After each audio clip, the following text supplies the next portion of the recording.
সোমবার দুবাইয়ের the sevens স্টেডিয়ামে দুর্দান্ত এক জয় তুলে নিয়েছে বাংলাদেশ।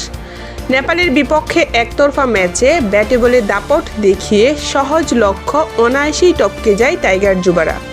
চলুন ম্যাচের পুরো গল্পটা জেনে নেওয়া যাক। টস জিতে আগে ফিল্ডিংয়ের সিদ্ধান্ত নেয় বাংলাদেশ। সেই সিদ্ধান্ত যে একেবারেই সঠিক ছিল তা প্রমাণ করে দেন বোলাররা। সবুজ, শাহরিয়ার আর তামিমদের তোপের মুখে পড়ে নেপালের ব্যাটিং লাইন আপ তাসের ঘরের মতো ভেঙে পড়ে। মাত্র ৩১ ওভার ১ বল খেলে ১৩০ রানে গুটিয়ে যায় নেপাল। শুরুর দিকে সাহিল প্যাটেল ও নিরাজ কুমার ৪০ রানের উদ্বোধনী জুটি গড়লেও এরপরই শুরু হয় ধস। এক পর্যায়ে ৮১ রানেই ৬ উইকেট হারায় নেপাল। দলটির হয়ে সর্বোচ্চ ৩০ রান করেন অভিষেক, আর উইকেটরক্ষক অশোক ধামি করেন ২৩।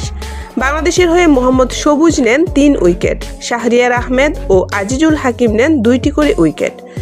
১৩১ রানের লক্ষ্য তাড়া করতে নেমে বাংলাদেশ পায় দারুণ শুরু। মাত্র ৩ ওভার ১ বলে স্কোর দাঁড়ায় ২৮। তবে রিফাত বেগ ফিরে গেলে ভাঙে উদ্বোধনী জুটি। অধিনায়ক আজিজুল হাকিম তামিম টিকতে পারেননি। নিজের প্রথম বলেই ১ রান করে রান আউট হন তিনি। এরপর ম্যাচের নিয়ন্ত্রণ পুরোপুরি নিজেদের হাতে নেন জাওয়াদ আবরার ও কালাম সিদ্দিকী।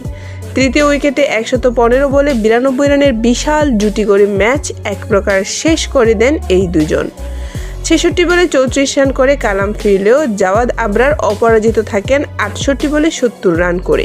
রিজান হাসানকে সঙ্গে নিয়ে ২৪ ওভার ৫ বলেই মাত্র ৩ উইকেট হারিয়ে জয়ের বন্দরে পৌঁছে যায় বাংলাদেশ। দারুণ এই জয়ে আত্মবিশ্বাসে ভরপুর বাংলাদেশ দল। ব্যাটে বলে সমান তালে পারফরমেন্সে এনে দিয়েছে এমন সহজ জয়।